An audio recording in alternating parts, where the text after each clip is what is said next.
ಮಾದಕ ದ್ರವ್ಯಗಳ ದುರುಪಯೋಗ ಮತ್ತು ಅಕ್ರಮ ಸಾಗಾಣಿಕೆಯನ್ನು ತಡೆಗಟ್ಟಿ ಯುವ ಪೀಳಿಗೆಯನ್ನು ವ್ಯಸನ ಮುಕ್ತ ಮಾಡಲು ಕಟ್ಟುನಿಟ್ಟಿನ ಕಾನೂನು ಕ್ರಮ ಜರುಗಿಸಲೆಂದು ನಮ್ಮ ಕರ್ನಾಟಕ ಸೇನೆಯ ಜಿಲ್ಲಾಧ್ಯಕ್ಷ ಇರ್ಫಾನ್ ಅತ್ತಾರ್ ನೇತೃತ್ವದಲ್ಲಿ ಇಂದು ಆರ್ಟಿಒ ಸರ್ಕಲ್ದಿಂದ ಚೆನ್ನಮ್ಮ ಸರ್ಕಲ್ ಹಾಗೂ ಜಿಲ್ಲಾಧಿಕಾರಿ ಕಚೇರಿವರೆಗೆ ಸಂಘಟನೆಯ ಎಲ್ಲ ಪದಾಧಿಕಾರಿಗಳು ಕೂಡಿ ಇಂದು ಪ್ರತಿಭಟನೆ ಮಾಡಿದ್ದು ತಾವು ನಮ್ಮ ಸುದ್ದಿಯಲ್ಲಿ ನೋಡಬಹುದು.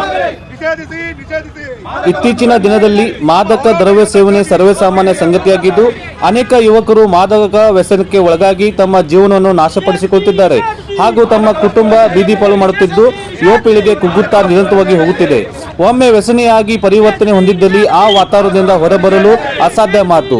ಈ ವ್ಯಸನಿಗಳು ಕುಟುಂಬದವರು ಮಾನಸಿಕ ತೊಂದರೆ ಅನೇಕ ಕಷ್ಟದಿಂದ ದಿನದಿಂದ ದಿನ ಕಷ್ಟಪಡುತ್ತಿದ್ದಾರೆ. ಈ ಮಾದಕ ವಸ್ತುಗಳಿಗೆ ಪ್ರಭಾವಕ್ಕೆ ಒಳಗಾಗಿ ಜೀವನ ಹಾಳಾಗಿ ಕಳ್ಳತನ, ಕೊಳೆ, ಇತರ ಚಟುವಟಿಕೆ ತೊಡಗಿದ್ದಾರೆ.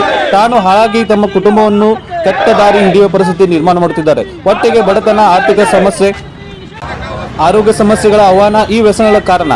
ಇವರ ವ್ಯಸನ ಮಾದಕ ದ್ರವ್ಯ ಸೇವನೆ ವಿಷಯದ ಬಗ್ಗೆ ನಮ್ಮ ಯುವಕರು ಜಾಗೃತಿಗೊಳಿಸುವ ಬಹಳ ಮುಖ್ಯ. ಈ ಅಕ್ರಮ ದಂಧೆ ನಡೆಸುವ ನಮ್ಮ ಯುವಕರ ಜೀವನವನ್ನು ಹಾಳು ಮಾಡುತ್ತಿದ್ದಾರೆ ಮತ್ತು ಅವರ ಭವಿಷ್ಯವನ್ನು ದೊಡ್ಡ ಕತ್ತಲೆಯಲ್ಲಿ ಹಾಕುತ್ತಿದ್ದಾರೆ.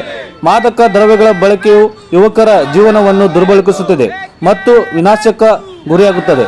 ಆದ್ದರಿಂದ ನಮ್ಮ ಯುವಜನರಲ್ಲಿ ಇದರ ಬಗ್ಗೆ ಜಾಗೃತಿ ಮೂಡಿಸುವಂತೆ ನಮ್ಮ ಕರ್ನಾಟಕ ಸೇನೆಯ ವತಿಯಿಂದ ಇಂದು ಜಿಲ್ಲಾಧಿಕಾರಿಗಳಿಗೆ ಮನವಿ ನೀಡಿ ಇದನ್ನು ಕೂಡಲೇ ನಿಲ್ಲಿಸಬೇಕು, ಮಾದಕ ವಸ್ತುಗಳು ನಿಷೇಧ ಮಾಡಬೇಕು ಎಂದು ನಮ್ಮ ಕರ್ನಾಟಕ ಸೇನೆಯ ಜಿಲ್ಲಾಧ್ಯಕ್ಷ ಇರ್ಫಾನ್ ಅತ್ತಾರ್ ಹಾಗೂ ಪದಾಧಿಕಾರಿಗಳು ಮತ್ತು ಗಂಗಾಧರ್ ದೊಡ್ಡಮನಿಯವರು ಕೂಡ ಕೆಲವು ಮಾತುಗಳನ್ನು ಹೇಳಿದ್ದು ತಾವು ನಮ್ಮ ಸುದ್ದಿಯಲ್ಲಿ ನೋಡಬಹುದು. ಇದು ನಿಮ್ಮೆಲ್ಲರ ಸುದ್ದಿ, ಮೂರನೇ ಕಣ್ಣು ತನಿಖೆ ಸುದ್ದಿ. ಧನ್ಯವಾದಗಳು.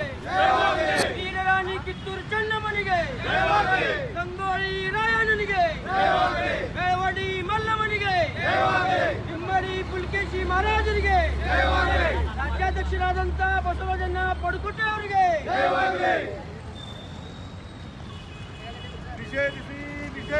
ನಿಷೇಧಕ್ಕಾಗಿ ನಮ್ಮ ಹೋರಾಟ ಎದಕ್ಕಾಗಿ ಮಾದಕ ವಸ್ತುಗಳ ನಿಷೇಧಕ್ಕಾಗಿ ನಮ್ಮ ಹೋರಾಟ ಎದಕ್ಕಾಗಿ ಮಾದಕ ವಸ್ತುಗಳ ನಿಷೇಧಕ್ಕಾಗಿ ನಿಷೇಧಿಸಿ ಮಾದಕ ವಸ್ತುಗಳ ನಿಷೇಧಕ್ಕಾಗಿ ನಿಷೇಧಿಸಿ ಮಾದಕ ವಸ್ತುಗಳ ನಮ್ಮ ಹೋರಾಟ ಎದಕ್ಕಾಗಿ ಮಾದಕ ವಸ್ತುಗಳ ಹೋರಾಟಕ್ಕೆ ನಮ್ಮ ಹೋರಾಟ ಎದಕ್ಕಾಗಿ ಮಾದಕ ವಸ್ತುಗಳ ನಿಷೇಧಕ್ಕಾಗಿ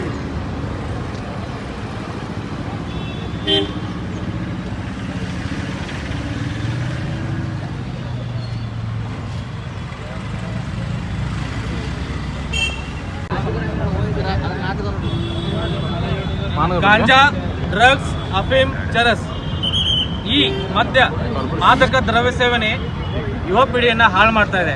ಇದು ಕೇವಲ ಬೆಳಗಾವಿ ಜಿಲ್ಲೆಯಲ್ಲ, ಕರ್ನಾಟಕ ರಾಜ್ಯಾಂತ ದೇಶಾಂತ ಈ ಹುಳ ರಕ್ತ ಬೀಜಾಸುರ ಅಂತ ಬೆಳೀತಾ ಇದೆ. ಇದರಿಂದ ಯುವ ಪೀಳಿಗೆ ಹಾಳಾಗ್ತಾ ಇದೆ, ತಮ್ಮ ಜೀವನ ಕತ್ತಲೆಯಲ್ಲಿ ಆಗ್ತಾ ಇದ್ದಾರೆ. ತಾನು ತೊಂದರೆಯಲ್ಲ, ತನ್ನ ಸಂಸಾರ ಕೂಡ ಹಾಳು ಮಾಡ್ತಾ ಇದ್ದಾರೆ. ಆದ್ರಿಂದ ಸರ್ಕಾರ ಅಷ್ಟೇ ಅಲ್ಲ, ಸರ್ಕಾರ ಆಗಲಿ ಪೊಲೀಸರಲ್ಲಿ ತಡೆಯಿರೋದಷ್ಟೇ ಅಲ್ಲ, ಇದರಲ್ಲಿ ಮಹತ್ವದ ಕಾರ್ಯ ನಮ್ಮ ಜನಸಾಮಾನ್ಯರು ಕೂಡ ಇದೆ. ಇಂಥ ಗಾಂಜಾ ಆಗಲಿ ಡ್ರಗ್ಸ್ ಸೇವನೆ ಚಟುವಟಿಕೆ ಕಂಡು ಬಂದಲ್ಲಿ ಸಮೀಪದ ಪೊಲೀಸ್ ಠಾಣೆಯಲ್ಲಿ ದೂರು ಸಲ್ಲಿಸಬೇಕು ಮತ್ತು ಇದನ್ನು ತಡೆ ಹಿಡಬೇಕು ಮತ್ತು ಇಂಥ ಮಾದಕ ವಸ್ತುಗಳ ನಿಷೇಧ ಮಾಡೋದು ನಮ್ಮ ಕರ್ನಾಟಕ ಸೇನೆಯ ಮುಖ್ಯ ಗುರಿ. ನಿಮ್ಮ ಸಂಘಟನೆ ಸರ್? ಗಂಗಾಧರ್ ದೊಡ್ಡಮನಿ. ಸಂಘಟನೆ ಸರ್? ನಮ್ಮ ಕರ್ನಾಟಕ ಸೇನೆ.